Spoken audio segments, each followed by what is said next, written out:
सिंहगड किल्ल्यावर आज आपण थोपटेवाडीच्या बाजूने आलेलो आहोत, म्हणजे खानापूरच्या बाजूने आलो आहोत. दिशा जर बघायची झाली तर आपण आत्ता पश्चिमेच्या दिशेने आपण गडावरती चढतोय आणि किल्ल्याच्या मेटावरती आत्ता आपण आलेलो आहोत. ही अमृतेश्वर मंदिर आहे इथे आणि योगेश्वरी देवीचं मंदिर आहे इथे.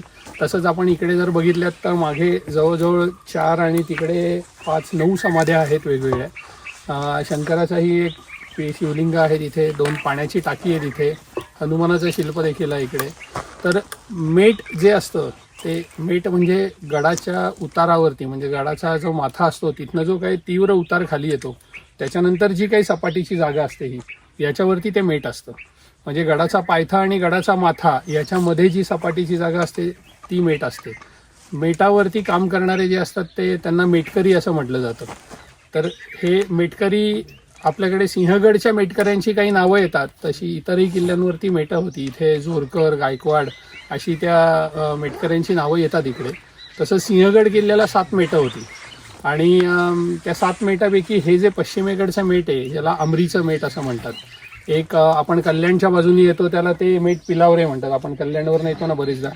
त्यानंतर आपण नेहमीचा जो रस्ता आहे सिंहगडचा आपला येतो ते सडकेचं मेट आहे आणि एक कळकीचं मेट म्हणून अजून आहे ते.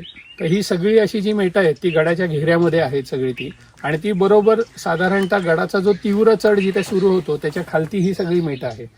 मेट हे बेसिकली गडाच्या डिफेन्स सिस्टीमचाच एक भाग असतो. म्हणजे गडावरनं जे येणारे रस्ते आहेत, गडाकडे येणारे रस्ते ते मेटावरनंच जातात ते.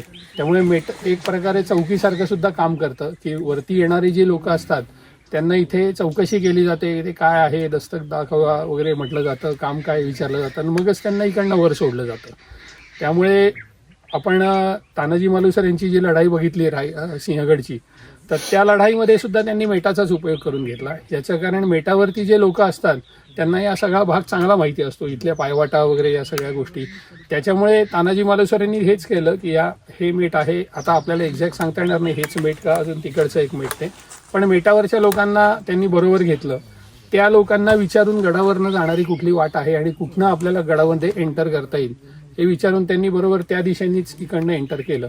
आता आपण ज्या बाजूने चढतोय खरं तर तोच तानाजी कड्याच्या शेजारचा भाग आहे. तानाजी कड्याला तानाजी मालुसरे ह्याच मेटावरनं गेले असावेत असा एक अंदाज आहे. आपल्याला नक्की सांगता येत नाही कारण तसे काही कागदोपत्रात तेवढे स्पष्ट उल्लेख नाही आहेत की ते नेमकं कोणत्या मेटावरनं गेले काय वगैरे हे सगळं. पण साधारण एक अंदाज आहे की ह्याच बाजूनी ते गेले असावेत आणि आजही आपण ह्याच बाजूनी आत्ता गडावरती चाललेलो आहोत.